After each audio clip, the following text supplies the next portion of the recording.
रक्त परिसंचरण तंत्र क्या होता है?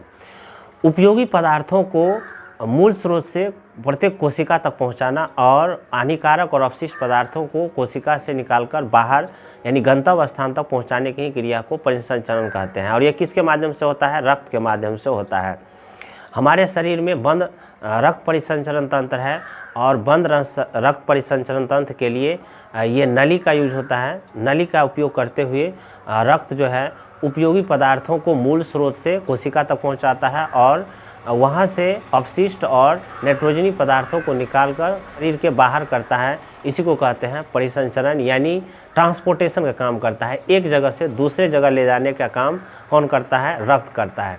लेकिन कुछ जीव में जो ब्लड है वो प्रेशर से बहता है और कुछ जीव में ब्लड जो है बिना प्रेशर से बहता है। जीव में बिना प्रेशर का ब्लड बहता है, उसमें रक्त जो है उसमें जो परिसंचरण होता है वो खुला होता है, खुला रक्त परिसंचरण तंत्र, यानी उसमें कोई नली नहीं होता है, बिना नली होता है, नली विहीन होता है वो जीव और उसमें बिना नली का ही रक्त का बहाव होते रहता है। जैसे कीट है, तिलचट्टा है, शंख है, सीप है, ये सब ऐसे जीव है जिसमें रक्त जो है बिना नली के, नली विहीन होता है उसमें और बिना नली का ही इसमें रक्त बहता है।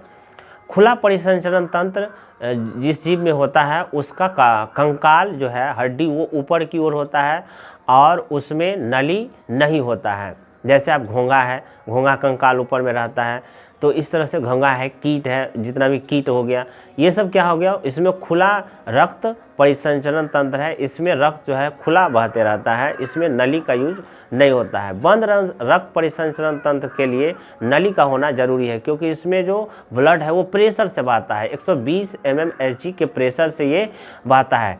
तो इसके लिए क्या होना चाहिए? नली होना चाहिए।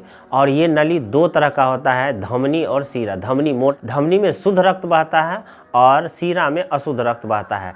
हृदय से शुद्ध रक्त को धमनी पूरा शरीर में लेके जाता है। ये धमनी जो है हमारे शरीर में गहराई में रहता है क्योंकि अगर बाहर में रहेगा और कट जाएगा तो इसमें ब्लड बहुत ही प्रेशर से बहता है। क्योंकि मुर्गा को आप काटोगे तो क्या होगा कि उसमें ब्लड बड़ी प्रेशर से, बकरी का आप गर्दन काटोगे तो वहाँ पे ब्लड बड़ी ही प्रेशर से बहता है।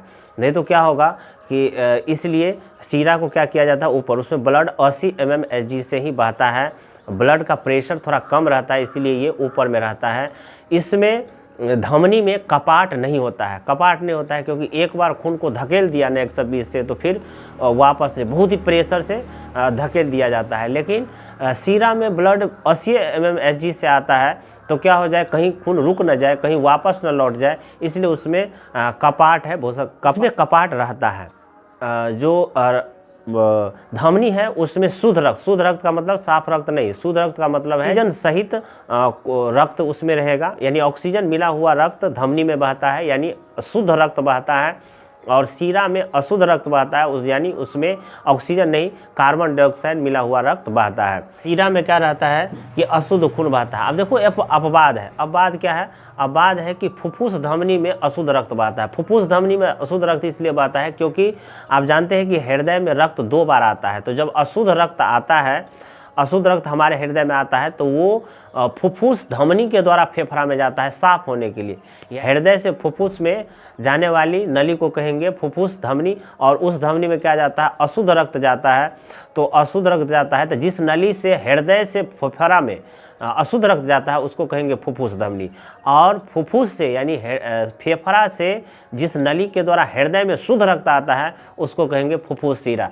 तो जाता है, अशुद्ध रक्त जाता है फेफड़ा में फुफ्फुस धमनी के द्वारा, और शुद्ध रक्त फेफड़ा से हृदय में आता है फुफ्फुस सीरा द्वारा। तो उसमें हृदय में आता है तो क्या होगा? ये शुद्ध रक्त होता है, इसलिए इसको कहते हैं सीरा के द्वारा आता है। क्या है? हृदय है। ये हृदय यानी दिल, ये लफोई वाला दिल है, ये एक्चुअली मानव ह्यूमन हृदय नहीं है ये। इसमें जो रक्त बहता है, इसमें जो रक्त का परिसंचरण होता है कैसे? देखिए, हृदय से कहाँ जाएगा? महाधमनी। महाधमनी मतलब मोटा वाला सीरा, मोटा वाला नली में जाएगा। हृदय से रक्त कहाँ जाएगा? महाधमनी। महाधमनी से धमनी। धमनी से कहाँ जाएगा? केशिका।